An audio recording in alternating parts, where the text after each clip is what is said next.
जम्मू कश्मीर में सरकार का गठन हो चुका है और अब जल्द ही जम्मू कश्मीर में असेंबली सेशन बुलाया जाना है। ऐसे में अब जम्मू कश्मीर में स्पीकर और डिप्टी स्पीकर कौन बनने वाला है उसके बारे में आपको बताएंगे। इसके बाद बात करेंगे जम्मू कश्मीर में असेंबली में पहुंचने वाले 5 नॉमिनेटेड मेंबर्स की, जिसको लेकर अब जम्मू कश्मीर हाई कोर्ट ने जो PIL दाखिल हुई थी उसे यहाँ पर एक्सेप्ट कर लिया है और अब इस पर जल्द ही सुनवाई होगी। और आखिर में आपको बताएंगे किश्तवाड़ के मूल बारवन इलाके की जो पूरी तरह से आग में तबाह हो चुका है और अब जम्मू कश्मीर के नए मुख्यमंत्री उमर अब्दुल्ला वहां पहुंचे हैं और लोगों को वहां पर राहत का आश्वासन दिया है। आज इन सब खबरों पर विस्तार से होगी चर्चा। आप देख रहे हैं जमहूरियत की बात।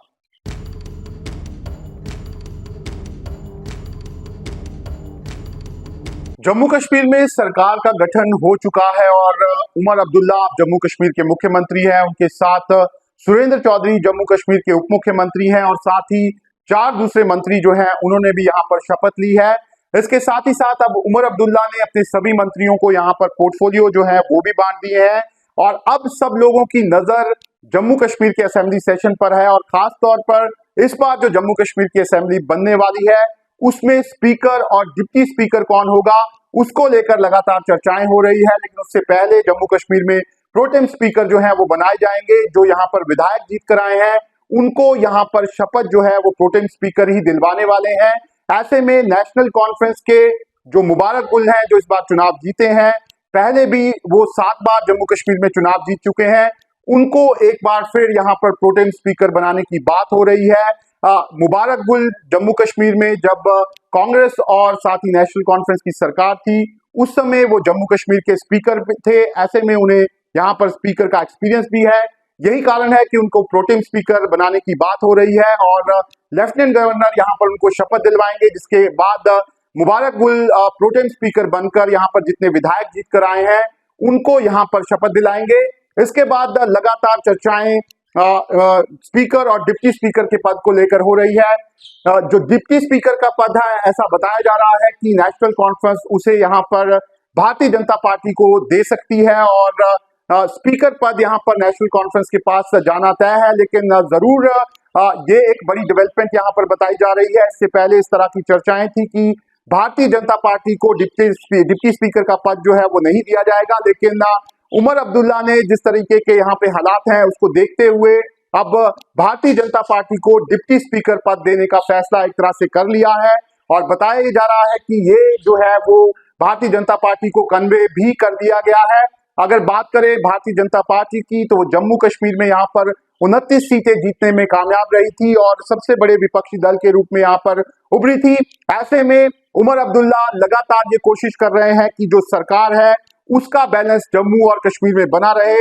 यही कारण है कि उन्होंने 3 मंत्री जम्मू से बनाए हैं और 3 मंत्री कश्मीर से यहाँ पर बने हैं।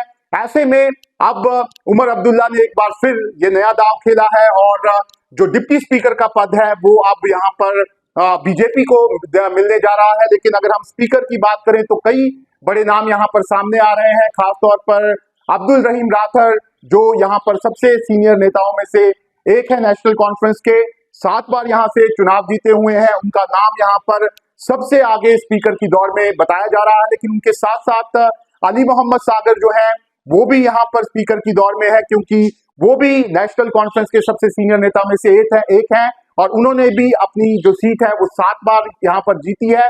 ऐसे में इन दोनों में से एक यहाँ पर स्पीकर बनना जो है वो उसका तय है। दोनों ही काफी एक्सपीरियंस्ड हैं, पहले नेशनल कॉन्फ्रेंस में कई बार दोनों मंत्री रह चुके हैं और काफी बड़ा कद उनका नेशनल कॉन्फ्रेंस में माना जाता है और जो दूसरी पार्टी के नेता हैं उनके साथ भी उनके अच्छे यहाँ पर रिलेशन माने जाते हैं।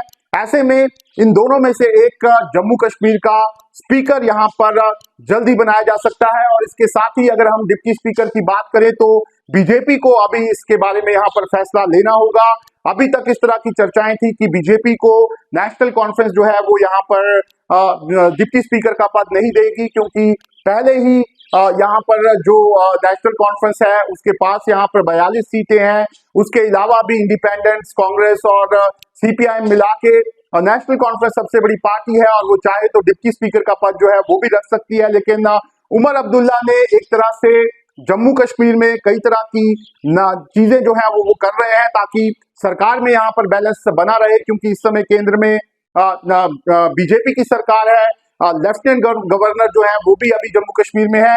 ऐसे में उमर अब्दुल्ला जो भी फैसले ले रहे हैं सोच समझ के ले रहे हैं, और ऐसा बताया जा रहा है कि नेशनल कॉन्फ्रेंस ने बीजेपी को कन्वे भी कर दिया है कि वो अपना डिप्टी स्पीकर किसे बनाना चाहते हैं उसके बारे में बता दें।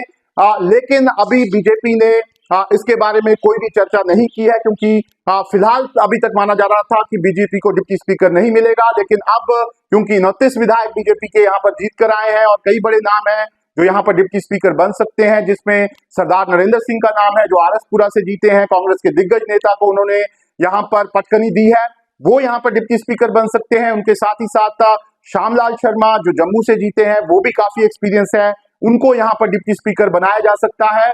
और उसके अलावा भी कई नाम है बीजेपी में जो डिप्टी स्पीकर यहाँ पर बन सकते हैं।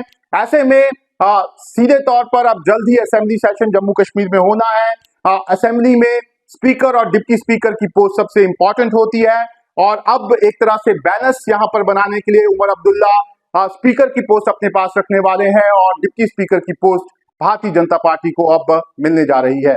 अब बात करते हैं जम्मू कश्मीर में 5 नॉमिनेटेड मेंबर्स की। दरअसल जम्मू कश्मीर की असेंबली में इस बार पहला मौका होगा जब 5 नॉमिनेटेड मेंबर जो हैं वो यहाँ पर असेंबली में आएंगे, और ये जो 5 नॉमिनेटेड मेंबर हैं इनमें 2 जो हैं कश्मीरी पंडित होंगे, एक यहाँ पर पीओजे के रिफ्यूजी होगा, और 2 महिलाएं हैं जिन्हें इस बार विधानसभा में यहाँ पर जगह मिलेगी। लेकिन जो रीऑर्गेनाइजेशन एक्ट है उसके मुताबिक जम्मू कश्मीर के लेफ्टिनेंट गवर्नर जो हैं उनको ये अधिकार है कि वो इन 5 नॉमिनेटेड मेंबर को चुनकर असेंबली में यहाँ पर भेजें। लेकिन इसको लेकर अब लगातार यहाँ पर जंग छिड़ी हुई है, और कांग्रेस पार्टी इसको लेकर सुप्रीम कोर्ट पहुंच गई थी। लेकिन सुप्रीम कोर्ट ने कांग्रेस पार्टी को जम्मू हाई कोर्ट जाने के लिए कहा था और वहां पर अपील करने के लिए कहा था। ऐसे में अब जो कांग्रेस पार्टी के स्पोक्स पर्सन है जम्मू कश्मीर से रविंद्र शर्मा, उन्होंने जो PIL Jammu Kashmir high court में यहाँ पर दी थी उसे यहाँ पर एक्सेप्ट कर लिया है चीफ जस्टिस ने, और एक स्पेशल डिवीजन बेंच जो है वो अब मंडे को यहाँ पर बनाई जाएगी, जिसमें ये जो 5 नॉमिनेटेड मेंबर है इनको लेकर वहां पर जो है कोर्ट फैसला जो है वो ले करेगी। दरअसल ये जो 5 नॉमिनेटेड मेंबर है, लगातार यहाँ पर सभी जो ओपोजिशन की पार्टियां हैं उनका ये कहना है कि इनको चुनने का अधिकार जो है वो नई सरकार के पास यहाँ पर होता है।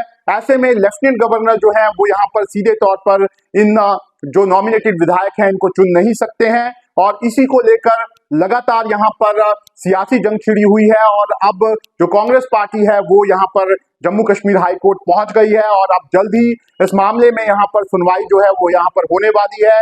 अगर इन 5 नॉमिनेटेड मेंबर्स की अगर बात करें तो इनको वो सारे अधिकार यहाँ पर दिए जाएंगे जो किसी भी चुने हुए विधायक को यहाँ पर मिले हैं, और ये 5 नॉमिनेटेड मेंबर जम्मू कश्मीर में जो वोटिंग होगी असेंबली में उसमें भी अपना वोट कास्ट जो है वो यहाँ पर कर सकेंगे।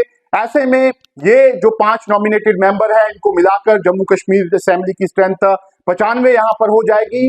यही जो है इसी को देखते हुए अब जो यहाँ पर ओपोजिशन पार्टीज हैं जो अब एक तरह से सरकार में भी यहाँ पर है, वो चाहती हैं कि उनके लोग जो है वो यहाँ पर असेंबली में चुनकर जाएं। लेकिन जो रीऑर्गेनाइजेशन एक्ट है उसके तहत साफ तौर पर जो लेफ्टिनेंट गवर्नर हैं वो यहाँ पर किसी भी यहाँ पर जो प्रोमिनेंट लोग हैं उनको यहाँ पर असेंबली में भेज सकते हैं, और ये जो प्रोमिनेंट मेंबर है ये किसी भी फील्ड से यहाँ पर हो सकते हैं। लेकिन लगातार ओपोजिशन यहाँ पर आरोप लगा रही है कि बीजेपी इस बार अपने लोगों को अंदर खाने नॉमिनेटेड मेंबर बनाकर असेंबली में भेजना चाहती है, और गवर्नर से वो यहाँ पर ये 5 जो नॉमिनेटेड मेंबर हैं उनको अंदर असेंबली में भेजेगी। लेकिन फिलहाल अब ये मामला कोर्ट में चला गया है। ऐसे में माना जा रहा है कि ये जो नॉमिनेटेड मेंबर असेंबली में आने हैं इन्हें चुनने में थोड़ा सा वक्त यहाँ पर लग सकता है, और अब जो जम्मू कश्मीर के लेफ्टिनेंट गवर्नर है वो कोर्ट के फैसले का यहाँ पर इंतजार कर सकते हैं। लेकिन साफ तौर पर जो रीऑर्गेनाइजेशन एक्ट है उसमें ये लिखा गया है कि जो ये 5 नॉमिनेटेड मेंबर है उनको यहाँ पर लेफ्टिनेंट गवर्नर को चुनने का अधिकार है। ऐसे में अब कोर्ट इसमें क्या फैसला सुनाता है वो देखना यहाँ पर जरूर दिलचस्प होगा। लेकिन जरूर ये जो 5 नॉमिनेटेड मेंबर है या ये खास तौर पर कश्मीरी पंडित और पीओजे के रिफ्यूजी ये लंबे समय से यहाँ पर ये इस तरह की नॉमिनेशन चाह रहे थे।